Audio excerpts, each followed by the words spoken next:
अस्सलाम वालेकुम व्यूवर। बात करेंगे कि खांसी क्यों होती है और इसका इलाज क्या हो सकता है और एसिपाइल कब सिरप कब इस्तेमाल करना चाहिए। आज हम इस वीडियो में डिस्कस करेंगे कि एसिपाइल कब हम कौन सी बीमारी में इस्तेमाल कर सकते हैं और इसका तरीका इस्तेमाल क्या है और इसका साइड इफ़ेक्ट क्या है और वो कौन सी हालत है जिसमें एसिपाइल कब सिरप का इस्तेमाल नहीं कर सकते। कंप्लीट रिव्यू जाने इसी वीडियो में। सबसे पहले बात करेंगे एसिपाइल कब सिरप की कंपोजिशन के बारे में। तो इसके अंदर डीपिनहाइड्रामीन और एसिपाइलिन और पिपेराजीन पाया जाता है। अगर प्राइस की बारे में बात करें तो 120 रुपये में किसी भी फार्मेसी से बआसानी मिल सकता है। अब बात करेंगे कि किन कंडीशन में एसिपाइल कब सिरप का इस्तेमाल किया जाता है। अगर खांसी हो रही हो तो ऐसी कंडीशन में एसिपाइल कब सिरप का इस्तेमाल किया जाता है। और खांसी दो किस्म की होती है, एक है खुश्क खांसी, इस कंडीशन में खुश्क खांसी होती है, और दूसरा है बलगमी खांसी, इस कंडीशन में खांसी के साथ बलगम होती है। अब बात करेंगे कि खांसी क्यों होती है और इसका इलाज क्या है। और कुछ लोगों का कहना है कि जब मैं रात को सोता हूँ तो शदीद किस्म की खांसी होती है। और खांसी की कई किस्म की वजूहात होती है। और खांसी स्मोकिंग की वजह से भी हो सकता है, और मैदे की तेजाबियत की वजह से भी खांसी हो सकता है, और गले की एलर्जी की वजह से भी खांसी हो सकता है, और इसके अलावा ठंडा पानी पीने की वजह से भी खांसी हो सकता है। अब बात करेंगे इसके इलाज के बारे में। तो खांसी को ख़त्म करने के लिए बहुत सारी कफ सिरप मौजूद है, जैसा कि एसिपाइल सिरप। तो एसिपाइल सिरप सांस की नाली को खोलता है और उसकी तंगी को दूर करता है, और इसके अलावा सांस की नाली की मसल को रिलैक्स करता है।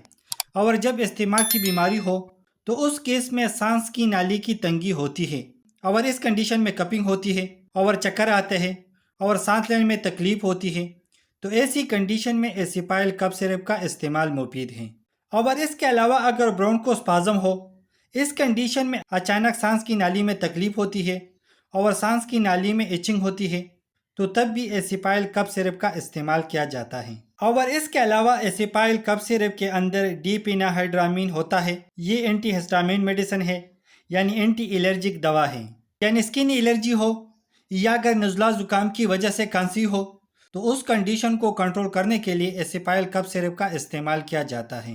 और इसके अलावा एसिपाइल कफ सिरप फेफड़ों की नालियों को साफ करेगा, और अगर गले में सूजन हो तो उसको ठीक करेगा, यानी अगर दर्द हो तो उसको ठीक करेगा। और इसके अलावा अगर बच्चों को नज़ला ज़ुकाम हो या अगर खांसी हो तो उस कंडीशन को ठीक करने के लिए एसिपाइल कफ सिरप का इस्तेमाल किया जाता है।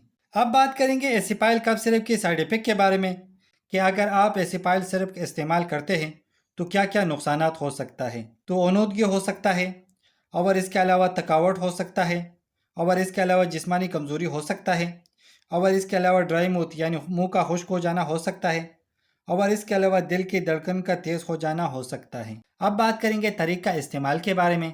तो आधी चाय का चम्मच दिन में 2 से 3 मरतबा इस्तेमाल कर सकते हैं, according to age, according to condition, according to disease. लेकिन एक चीज़ का ख़ास ख्याल रखें कि कोई भी मेडिसिन डॉक्टर के मशवरे के बगैर इस्तेमाल ना करें। अब बात करेंगे कंट्रा इंडिकेशन के बारे में कि वो कौन सी हालत है जिसमें एसिपाइल कफ सिरप का इस्तेमाल नहीं कर सकते। अगर किसी को हाइपर सेंसिटिविटी हो तो ऐसी कंडीशन में एसिपाइल कफ सिरप का इस्तेमाल ना करें। और इसके अलावा प्रेगनेंसी और लैक्टेशन में डॉक्टर की हिदायत के मुताबिक इस्तेमाल करें। तो उम्मीद करता हूँ वीडियो अच्छी लगी होगी। लाइक कर देना, शेयर कर देना, अगर कोई सवाल हो तो कमेंट्स कर देना, अगर चैनल पे न्यू हो तो सब्सक्राइब कर देना।